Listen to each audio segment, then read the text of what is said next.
I guess we'll get into the idea of combo mechanics.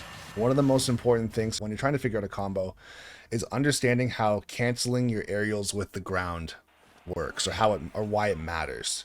There are very few characters in the game that can combo or start a combo with a rising aerial like that, right? If I want to do, like, let's say even fair into fair, if I were to go fair into fair like that, that's never going to be a true combo. The only way it's going to be true is if I land with a fair like that, right? And go like this into that. And is that what's known as auto canceling? No, this is not auto canceling. This would be shortening the end leg of a move, but auto canceling means there's literally no lag because the move ends before you touch the ground. So doing something like that would be an auto cancel as far as back air, right? So if I go back air, I can auto cancel that. Or if you want to see if it can move auto cancels, you can just do it over and over again without having any lag. So down air auto cancels like that. However, if you do it late into the ground, it does have landing lag, right? So if I go like this, down air like this will have landing lag. But if I do down air like this, I can shield instantly, right? Based on what we've just talked about, you would think, okay, so if I want to be as fast as possible, I should do the auto canceling down air if I want a combo.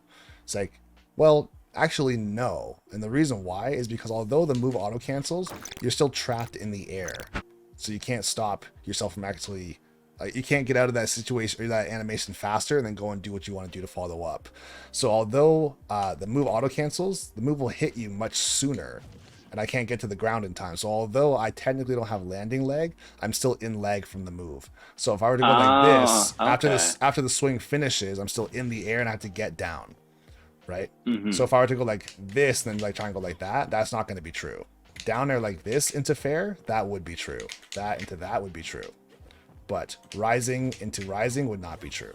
Same thing with, like, let's say, you can even say maybe an easier example would be like using up air, because up air like this is also auto cancels too, right? As far as trying to play defense against someone else's move. So if someone has a move like, let's say, auto cancels, let's say it has like 2 frames of landing leg, so they can immediately, like, let's say, go falling up air, jab instantly, something like that. If you know that that's a thing, then yes, you have to play around that, right? As far as if I'm going to, like, go falling up air on shield, I can go falling up air on shield, spot dodge immediately, falling up air on shield, jab immediately, falling up air on shield, dash away immediately, and it's very hard for you to deal with that. Yeah, using up air as a bait is something that I do all the time, right? So as far as going like falling up air, you can even do like falling up air, slingshot up air if you want to try to approach with that a little bit, right? So go like that until I get closer to somebody. Like I could do like falling up air right there, falling up air until I turn around up B like that if I want to. So with regards to making Okay. combos work with falling aerials or being able to cancel it with the ground, you do want to fast fall your aerials, Oh, got right? it. So that's another big part of it as well too. And the reason why we're taking some time with this theory here is because this is going to allow you to understand how you can find your own combos, right? Hmm. Some of the most important things you have to do with regards to finding your own combos is just knowing the core fundamentals of canceling something with the ground and also using fast falls. Because even just the difference between doing this and doing this is massive between a true and untrue combo. Fox's notorious like nair into up smash is with a late hit nair, right? And for him to get to the spot fast enough, he actually does have to do a rising or empty hop into a nair and then try and fast fall the sour spot late, just barely tap you, and then while you're in tumble, he's on the ground already, dashing towards you, going for an up smash. This is a question that not relevant to combos itself, but tomahawks and empty hop like grab, like what's a Mhm. tomahawk grab versus tomahawk and empty hop? Can you separate those two terms to me in my head?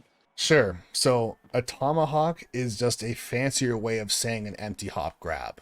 There's no such thing as an Okay. empty hop grab that is not a tomahawk. If someone is punishing you out of shield very heavily, so instead of me landing on your shield with like nair, and then you just up me out of shield every single time, or you grab me every single time, instead, what the tomahawk grab does is it doesn't allow you to have the satisfaction of hearing the sound effect of me hitting your shield, or also if you hold your shield for a second, so fight your shield, you see a little white circle that comes out, it's kind of like a whitish green Uh-huh. circle.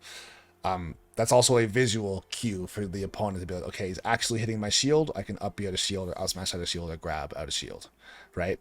But if I just jump in front of you, hold shield again, if I just go like that, you don't see it and you don't hear anything, so I can just go for a grab immediately, right? That makes sense. So it's a And if I could base. grab you from that distance, you can grab me from that distance. Yeah, it's basically to take away the visual and audio stimulus that a hit on shield gives. It depends on the move that they use. So this is where frame data would come into play. It depends on how minus it is. If I do something that's like -4 on shield, I could probably act before you can do anything to to punish me, but you could act before me to defend yourself in some way. So if I did something that's -4 on shield, for example, you wouldn't be able to grab that, but you would be able to spot dodge, jump, or roll away from me. At least for me, there are combos, or like, I guess for Mithra, a lot of the stuff that you actually showed me an example of something that was not a true combo, but is still very useful as far as like down tilt, up tilt into like an F smash. If someone air dodges, you can 100% catch them with that F smash, right? With that being said, one of your other tools for setting up combos is also setting up tech chase situations or setting up jab lock situations, right? So I don't know if we talked about dash attack very much last time. One thing I know is that if I to like dash attack you, then I can jab lock you like that, right? Yep. So here's the thing with that as well. You can go for what I call as like a jab lock check. And what I do in that situation is if I were to knock you down like this, I'll dash up and go for one jab versus trying to get 2 jabs. Although I can get 2 jabs, one jab, how much damage does that do? Like 2%. So if I were to get two jabs in a row, it's like, okay, so that's 2%. It's not going to change the game for me at all. However, if I go for that second jab and you do happen to tech in place, and then you get your shield up, and I don't get to actually hit with the 2 jabs, because I was trying to do something then I grab fancy, you, and now I'm like, it's my turn. Yeah. If I were to, let's say, I'll go for a dash attack to try and go for a jab or a jab lock. If you were to tech roll in, and I go for one jab, I can typically turn around and go for another dash attack and hit you. The only way I won't hit you is if you shield instantly. Right? Let's see. So, we'll see. So I go like that, dash up, go like this. If you were to roll in, it's okay. Okay. So here's the thing too. This is where percent windows, we'll talk about it after you kill me with a forward throw after this. Here, and I throw. Yeah. All right, you win. I didn't even DI. So hold shield? Hold shield. So you can just roll through this like that. Oh, no kidding. You're right. You're absolutely right. And that works. That's a great thing to know. That works for every character. So it's not like a Mithra thing. Anybody who has a multi jab. So if you try and do it too early, you might get stuck, or you might actually get foresight as Mithra. Holding both shield buttons. There you go. So right there, nice. if you're fast, then yeah, you could even do that. So that's a Mithra thing, or like maybe a Bayonetta thing too. But as far as something that you should just know about, the amount of people that just get stuck in the corner, like I'll just be like playing as Falco, I'll do the whole thing, it pushes me super far away, so I'm like at the end of my jab, like right here, and then they try and like, drop shield and like grab me, and I just roll away. It's like, all right. Meanwhile, they could have got behind me and F smashed me and killed me. Okay, that kind of worked. Okay. So at this percent, I'm definitely looking for stage control more than a juggle situation. So I would not be going for up throw. I'd be going for forward throw or back throw, depending on where I am. Got it. Like even here, down throw is going to give me a juggle situation since nothing combos at 120, and with this much rage too.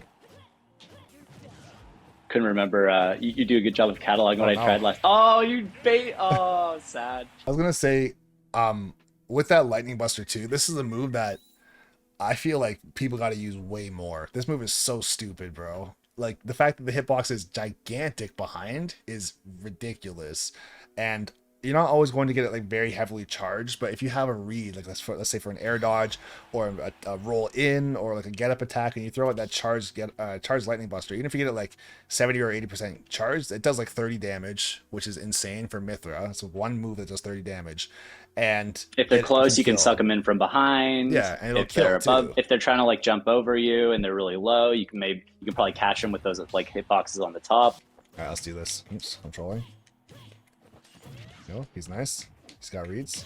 He's sick. Ah! So right there, notice how I went for a jab check, and then as soon as I saw you, I didn't get the jab lock, I jumped. Right? I didn't get hit. That's a good thing to try to go for. See? So something like that, right? You're at one jab, didn't get the jab lock, immediately just ran away. Okay, got away with him. Oh. Oh, okay. Try to get fancy. He just did it. Little stutter step. Thanks. Alright, I'm gonna go for it. I'm invincible. I'm literally invincible. What's he doing? Side B. Oh, okay. Oh, okay. I just did it. I'm a sucker. Damn. So, as far as just overall gameplay, I feel like there's a lot of aggressive options that you're trying to go for, and it's really finessing you. And what I mean by that is like just trying to land on me with like down airs, fairs, nairs, stuff like that. If you're fighting someone who doesn't have a sword, sometimes you can get away with that. Like if you're like, I don't know, if you're playing as a character like Cloud or Link or whatever, coming down with down air sometimes is okay to get down. Or even like Pyra and Myth is totally fine too. But if I have a sword and you have a sword, here's the thing: your down air as Pyra won't kill me if you spike me into the stage until like 200, right? However, if I up tilt you at like 140 or 130 as Pyra, That will kill I will me. 100% kill you because I have rage too. If I'm at, let's say if I'm at very high percent. So me at 200 versus you at 140, you come down with down air and you get a trade with my up tilt, you lose that. Even though I'm at Oh higher yeah, you're percent, right. right? Even though I'm at higher percent, I even lose a trade. Huh. yeah. So here's the thing: you lose a trade as far as you'll actually die. I will still get hit, but I'm not going to die. So it's just not worth the trade. So here's one thing I want to say too, with regards to just Smash in general. The point of Smash, and this is going to sound obvious, but the point of Smash competitively is to win, clearly. Mhm. So you have 7 minutes to win, right? Which means you also have 7 minutes to lose. So if you're going to do reckless things during the game, that's a reason to lose because you're playing too recklessly. Also, you don't get more points or less points or more style points or whatever if you throw out more moves than your opponent. If you lose, you lose. If you win, you win, right? So at the end of the day, if you're saying, let's say against me, you want to just go 1-0 or 2-0 or 3-0 as far as a set or games or whatever it is, if it takes you 7 minutes to beat me, it doesn't matter if you threw out 500 nairs or if you threw out 10. If you win, then you win. So with that in mind, it's like, okay, I don't have to rush in and try to get back into the fight as soon as possible. So because you still have 6 minutes in this case to make something happen versus saying I have to get in there, I have to do something fast because I'm running out of time. It's like in this case, I'm not losing this game because I ran out of time. It's if You left anything, time on the ran this game table. because I left time on the table. I like that. Okay. Exactly. So as far as, let's say, if you get knocked off stage or if you get sent to a tech chase situation, this is why newer players will find themselves like jumping on stage like this, for example, or they'll be rolling in, or they'll go for just a random dash attack. It's because they just want to get in there They're and too get back into desperate the to get fight. stage control, and so they do things that are kind of unsafe. I guess it's partly the stage control, but they also just want to fight back, right? Yeah, Just trying to fight back. it is both that as well. Well, yeah, think of it like, let's say if there's like the matador and a bull, same thing. As if I always go like Yeah, that's a good this, example. if you just move out of the way, then yeah, every single time I try and swing at you, the more experienced player or the human in that situation who's going to outsmart the bull, they just move out of the way, and then the bull just gets more and more frustrated. That means, oh, I didn't go fast enough, and that's why I didn't catch him. It's like, no, that wasn't the problem. The problem was that your strategy was wrong.